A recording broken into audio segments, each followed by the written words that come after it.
종교개혁을 단행하며 남유다를 개혁하고자 했던 요시야 왕은 쇠퇴한 아수르를 다시 일으키고자 한 애굽에 대항하여 전쟁을 벌였고, 그는 갈그미스 전투에서 애굽의 왕 바로 느고에게 패하며 전사합니다.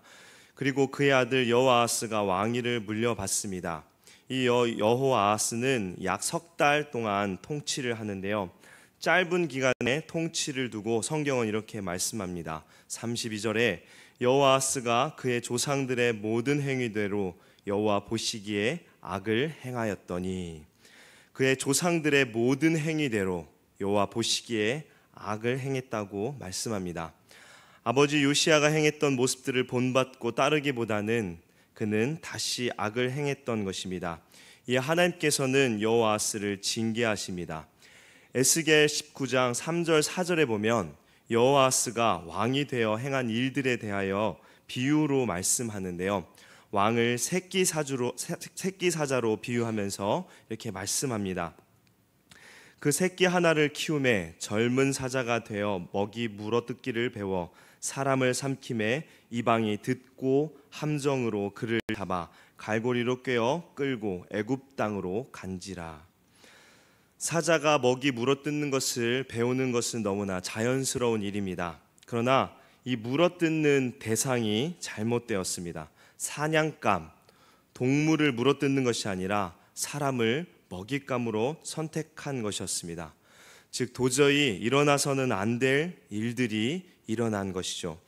사람을 삼키는 사자의 모습은 하나님의 율법을 어기고 이방신을 숭배하였을 뿐 아니라 왕국을 잘못된 길로 이끌며 학정과 폭정으로 백성을 무고하게 희생시킨 여호아하스의 모습을 나타내고 있습니다.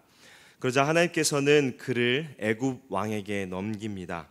해악을 일삼는 사자는 이 사냥꾼의 표적이 되는 것처럼 그의 포악함 때문에 하나님께서는 그를 애굽 사냥꾼에게 넘겨버린 것입니다.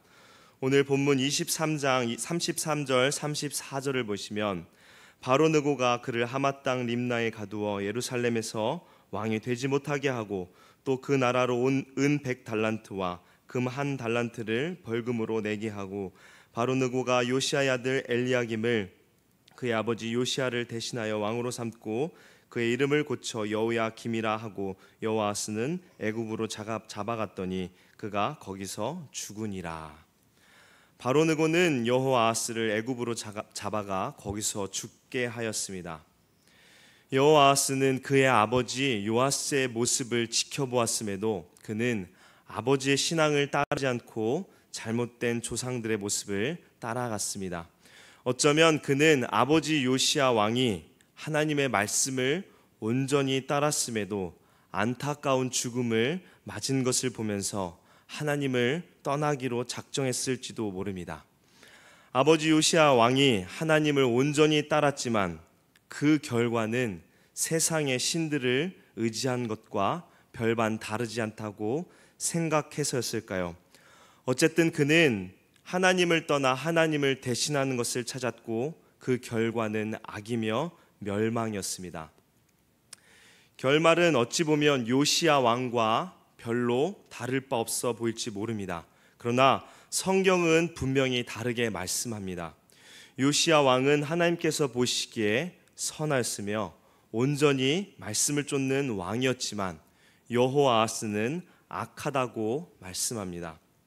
세상 사람들은 기독교에 안타까운 사고나 죽음을 두고 이렇게 말합니다. 하나님이 계시다면 어찌 그런 일이 일어날 수 있는가? 그러나 그러한 사고, 죽음이 우리들에게도 일어날 수 있습니다. 분명 일어날 수 있죠.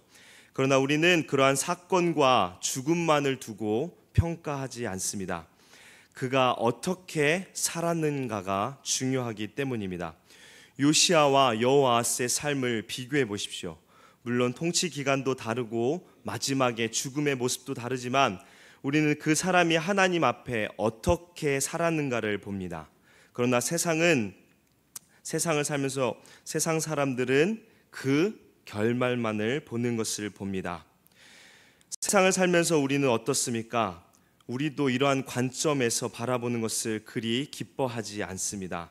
안타까운 사고와 죽음 앞에 우리도 때로는 하나님께서 어찌 이러실 수 있는가라고 생각할 때가 있습니다.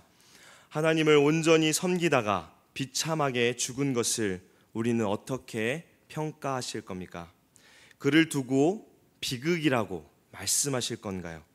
하나님의 소명을 붙잡고 열심히 살다가 죽은, 또 사고를 당한 그를 두고 비극이라고 말하는 그 사람이 비극일 것입니다. 비록 안타까운 사고, 죽음이 따를지라도 하나님 앞에서 열심을 다해 사명을 감당하며 살아가는 것, 그것이 진정 참된 삶입니다. 예수님을 보세요. 예수님의 죽음은 세상에서 가장 비극적인 죽음이었을 것입니다. 아무 죄도 없지만 그는 우리를 위하여 비참하게 십자가에서 죽으셨습니다. 이 죽음을 세상의 사람들은 비웃을지 모르겠지만 우리는 가장 숭고한 죽음이라고 말합니다. 그 십자가의 죽음을 통하여 우리가 이렇게 구원을 얻었다고 말합니다. 우리는 세상의 관점으로 결말만 보지 않고 삶 속에서 하나님의 소명을 가지고 열정을 가지고 어떻게 살았는가를 바라보아야 합니다. 죄악이 가득한 세상에서 말씀대로 살아감으로 하나님의 영광을 드러내며 구원의 은혜가 필요한 이웃들에게 예수 그리스도의 복음을 전함으로 하나님의 사랑을 전하는 우리 모두 되기를 바랍니다. 하나님께서는 바로 느고를 사용하여 여호아스를 징계하며 그 대신 이복형인 엘리야김을 왕위에 앉히고 그의 이름을 여호야김으로 바꿉니다. 두 이름은 사실 같은 뜻을 가진 이름입니다. 그러나 애굽왕 바로 느고가 이름을 바꾼 것은 엘리야김에게 복종과 충성을 맹세토록 한 행위입니다. 이름을 바꾼 엘리야김은 이 바로에게 복종과 충성을 다하는데요. 35절에 보시면 여호야김이 은과 금을 바로에게 주니라. 그가 바로 느고의 명령대로 그에게 그 돈을 주기 위하여 나라에 부과하되 백성들 각 사람의 힘대로 액수를 정하고 은금을 징수하였더라. 징수하다의 히브리어 이 나가스는 원래 뿔로 찌르다라는 뜻을 가지고 있습니다. 즉 여호야김은 바로 느고에게 돈을 주기 위하여 백성들에게 뿔로 찌르는 강압적으로 과대하게 세금을 징수한 것입니다. 심지어 그는 이 돈 중의 일부를 가지고 자신의 호화스러운 궁전을 짓는데 사용하기도 했습니다. 그는 빈궁한 백성들에게 과도한 세금을 징수하여 개인의 욕구를 충족시킨 폭군이었던 것입니다. 그뿐만이 아닙니다. 에레미야서를 보면 그는 선지자의 비난과 경고에도 아랑곳하지 않았습니다. 칼로 그 두루마리를, 하나님의 말씀을 기록한 두루마리를 칼로 잘라 불살라 버림으로 하나님 말씀을 철저히 무시하는 것을 볼 수 있습니다. 그렇게 그에 대한 성경의 평가는 여호아하스와 다를 바 없습니다. 37절에 여호야김이 그의 조상들이 행한 모든 일을 따라서 여호와 보시기에 악을 행하였더라라고 말씀합니다. 이 여호야김은 바로 느고를 섬기다가 바벨론의 왕 느부갓네살이 올라와 남유다를 정복하자 느부갓네살을 섬기게 됩니다. 그런데 그는 애굽과 바벨론의 전쟁 속에서 이 애굽이 우세한 것을 보고 다시 느부갓네살을 배반하고 바로를 섬깁니다. 이에 느부갓네살은 갈대아 연합군을 편성하여 남유다를 재침공하는데요.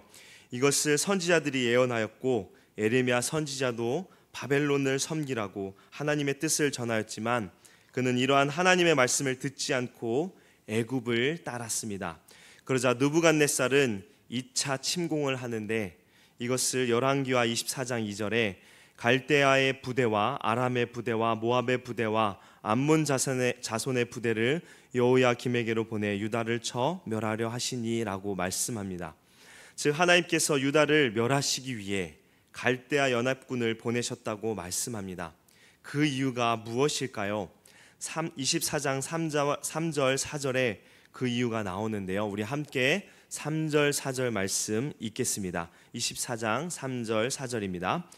이 일이 유다에 임함은 곧 여호와의 말씀대로 그들을 자기 앞에서 물리치고자 하심이니 이는 므낫세의 지은 모든 죄 때문이며 또 그가 무죄한 자의 피를 흘려 그의 피가 예루살렘에 가득하게 하였음이라. 여호와께서 사하시기를 즐겨하지 아니하시니라. 아멘. 므낫세의 죄로 인하여 유다가 멸망할 것임을 말씀하는데 이는 열왕기하 21장 12절에서 15절에 예언하신 말씀이 이루어질 것을 명확히 보여주고 있습니다. 여기서 우리는 하나님의 심판에 관하여 볼 수 있습니다. 하나님은 갑자기 분노하셔서 심판을 내리시는 것이 아니라 이미 선포될 때부터 오래 참으시다가 이 선포된 심판을 서서히 진행하고 계시는 것을 볼 수 있습니다.